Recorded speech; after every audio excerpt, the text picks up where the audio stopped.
Hello everyone, তোমরা সবাই কেমন আছো? জানো তো আমরা কেউ ভালো নেই, কারণ আমাদের ভালো মা অসুস্থ।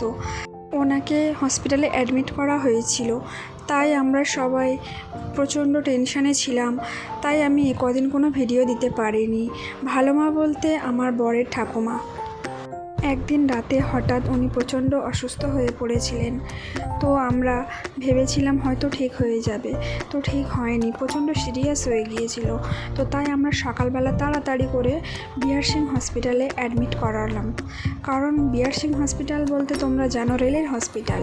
তো আমাদের দাদু তো রেলের চাকরি করতেন, সেই সূত্রে ভালোমাকে বিআর সিং হসপিটালে অ্যাডমিট করা হয়েছিল। হসপিটালে 3 দিন ভর্তি ছিলেন। তো হসপিটাল থেকে আজকে সুস্থ হয়ে ভালো মাকে আমরা বাড়ি ফিরিয়ে নিয়ে যাচ্ছি। তো তাই তোমাদের সাথে এটা শেয়ার করছি। তো তোমরা দোয়া করো ভালো মা যেন পুরোপুরি সুস্থ হয়ে যায়। আর নেক্সট ভিডিও দেখার জন্য আমার চ্যানেলটাকে সাবস্ক্রাইব করো। বাই।